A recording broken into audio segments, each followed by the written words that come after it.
Buenas noches, el tema del día de hoy es manejo de quemaduras oculares por álcalis y ácidos. Soy Michelle Aguilar, residente del Centro Oftalmológico Leo.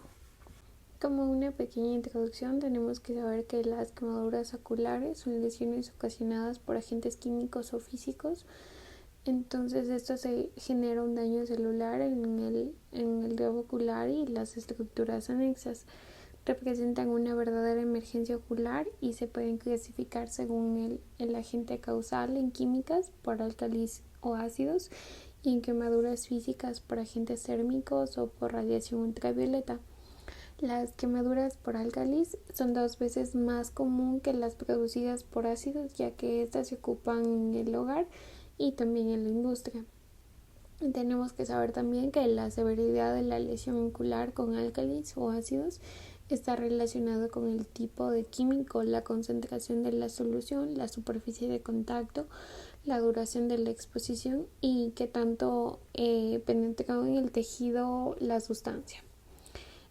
También un poquito acerca de esto, que la exposición química puede resultar en una irritación leve hasta un daño severo de la superficie ocular y segmento anterior con una pérdida permanente de la visión. Constituyen alrededor de un 7.7 a 18% de los traumas oculares y algunos agentes ácidos comúnmente implicados son el sulfúrico, el acético y también el hidroclórico. Por otra parte, los álcalis implicados son el amonio, hidróxido de sodio. De acuerdo a la fisiopatología, los ácidos generan lesiones leves siempre que el pH no sea menor a 2.5.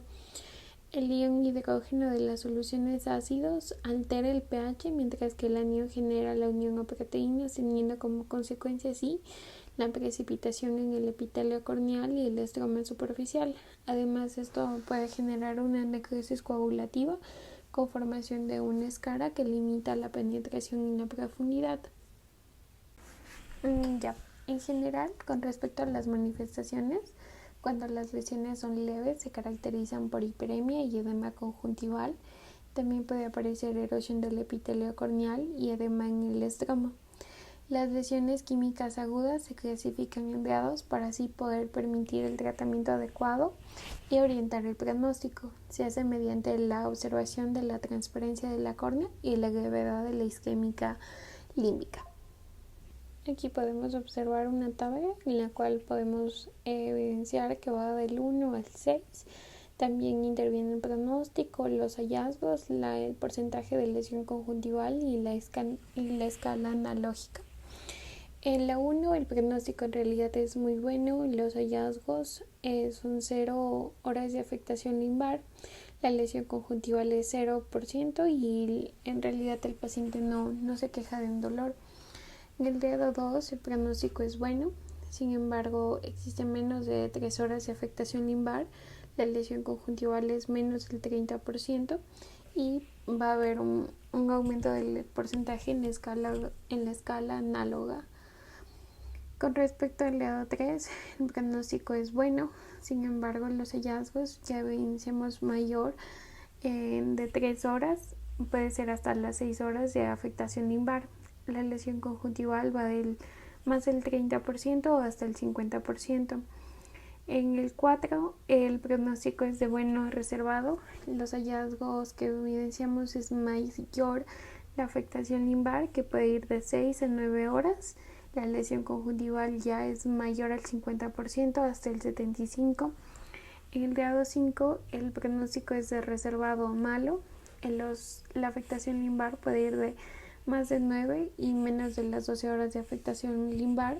La lesión conjuntival va mayor al 75% hasta puede ir menor al 100, hasta menos del 100%. El grado 6, en realidad el pronóstico es muy malo.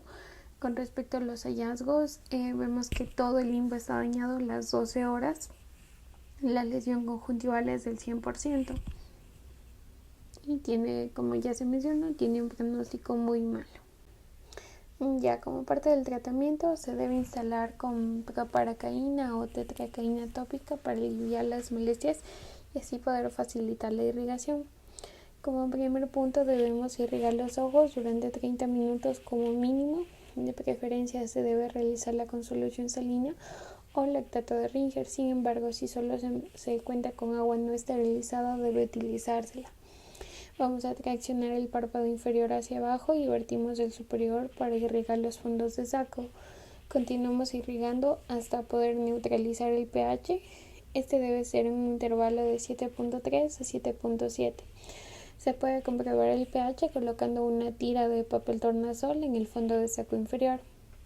Aquí es muy importante señalar que los cuerpos extraños retenidos pueden elevar el pH de forma persistente, por lo que se recomienda utilizar un aplicador con punta de algodón humedecido con un anestésico tópico para arrastrar las partículas fuera de los fornices conjuntivales. La exploración con la lámpara de hendidura se debe realizar a todos los pacientes. Se debe explorar con fluoresceína y comprobar la PIO, que es uno de los pasos muy importantes. También se puede utilizar cicloprégico como ciclopentolato al 0.5%. Está indicado para el manejo del dolor y prevención de las inequias. También es importante conocer que la fenilefrina está contraindicada ya que puede exacerbar la isquemia y estructuras profundas. Se debe monitorizar la PIO y si esta es elevada se puede manejar con inhibidores de la anhidrasa carbónica sistémicas o también las tetraciclinas, que son inhibidores de las colagenasas, inhiben la actividad de los neutrófilos y así reducen las ulceraciones. También se puede administrar vía tópica o sistémica doxiciclina 100 miligramos 2 veces al día. En algunos casos también se pueden utilizar corticoides para así reducir la inflamación y la infiltración neutrófila. Sin embargo, también impiden una curación del estroma al reducir la síntesis de colágeno e inhibir la migración de los queratocitos. Por ese motivo, los corticoides tópicos se pueden emplear inicialmente, pero se deben suspender al cabo de 7 a 10 días cuando es probable que ocurra una ulceración corneal estéril. Después de este periodo pueden sustituirse por agentes antiinflamatorios no esteroideos tópicos que no afectan la función de los queratocitos. Algunas técnicas quirúrgicas están dirigidas a una revascularización del limbo, restaurar la población celular del mismo y también del fondo de saco. Se pueden hacer uno o más procedimientos de manera precoz, como avance de la cápsula de Tenon y también la sutura limbo. Se puede ocupar un trasplante de células madres, que ya lo vamos a mencionar más adelante. Y para finalizar, existen algunas cirugías de forma tardía, entre las cuales están la división de las bandas conjuntivales, injertos de la membrana conjuntival o mucosa, corrección de las deformidades. También se puede utilizar queratoplastia o queratoprótesis. Es muy importante mencionar, en el caso de las quemaduras severas, vamos a ocupar todo lo antes mencionado y algunos puntos muy importantes que hemos visto la necesidad de recalcar. Entonces, en realidad rara vez se requiere el paciente hospitalizarlo para un seguimiento estrecho de la PIO y de la cicatrización corneal. Como segundo punto, es muy importante desbridar el tejido necrótico que contenga el material extraño. Podemos, como ya se mencionó, utilizar cicloprégico. Podemos utilizarlo 2 a 3 veces al día o atropina al 1% 1 o 2 veces al día, evitando siempre y cuando la fenilefrina porque es un vasoconstrictor. Vamos a ocupar también un antibiótico tópico. Debe tenerse precaución con la ciprofloxacina en los efectos epiteliales porque puede precipitar en la córnea.